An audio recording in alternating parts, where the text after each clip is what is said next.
Intergenerational relationships have sustained me in deep ways. All those figures that I've reclaimed from our trans and gender nonconforming history. I think listening to trans youth too has been an opportunity for me to understand that I'm just a bridge between what came before and what's to come later.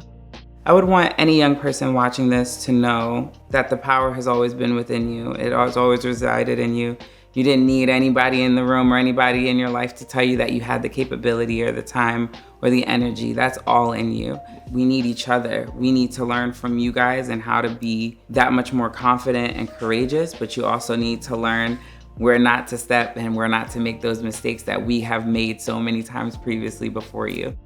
I might not see the full realization of it in my lifetime, but I know that like what we started, what we did, what TLC did, it continues to build out. Folks, we're not like backing down. And that spirit continues to live in every single trans person, whether they realize it or not, whether they realize it where it comes from. We owe it to our trans elders. We owe it to our trans leaders who in those early days really were just like carving this path. There wasn't funding like we know now. We were just a close-knit community of women who just sort of looked out and took care of one another. Cecilia was such a guiding spirit for me in my leadership. As someone who showed up with humor and grace and audacity, and I think about her very often. She sits on my altar at home. The person who I believe, if I never had met her or worked with her, I wouldn't be at TLC, is Lorena Borjas. She was a trans Latinx activist from Mexico. She was a brilliant woman. She taught me that there really are people in the world who do things because it's the right thing to do, not because you're getting paid, not because someone's watching, not because you're getting an award, but because we need to support each other and we need to keep each other safe.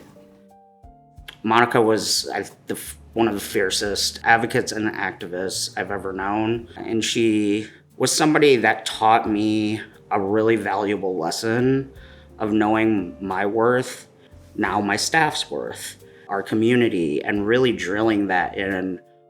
I saw this bigger than life person with blonde hair. And I said, hi. I said, my name is Miss Billy Cooper. What's your name? And she told me her name was Major. We talked for hours. And I knew that she was my soulmate, my sister, my confidant, my friend. And we just, ever since then, we've been joined at the hip.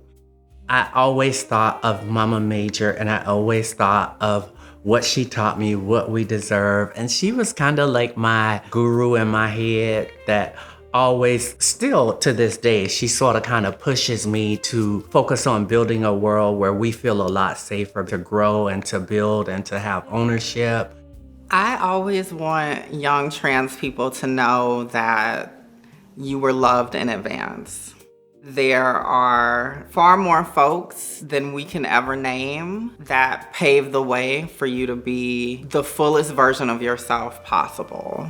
There's a lineage here, and we all have to be invested in preserving it and defending it. You have everything to offer, you have everything to build alongside people, and you have everything to teach people in this moment. And I'm here to work alongside you and to flank your leadership and be of service in the ways that feels good and supportive for you as a young person, you as a youth organizer, you as a youth builder. I want to give the knowledge to continue to be culture bearers, to uphold this culture that we have built, because it is a culture that is often co-opted and stolen. I want to give them the knowledge of self-determination and self-well-being. I want them to experience everything that I wasn't able to. I think that in 20 years, trans people are going to, without a doubt, speak their existence and future into the world, who were always clear that they were going to live a full life and that they just happened to be trans. We're in this for the long haul. It's not an in and out type of thing. Because again, we are making room for those that have yet to come. as our ancestors and our fallen heroes have done. I am a one-of-a-kind creation, a Monet, a Rembrandt. I am one of a kind. There's not another one made like me. So why are you trying to compete with somebody else? You could never, ever be them. But you can be the best you, and the best you is what the world is waiting for.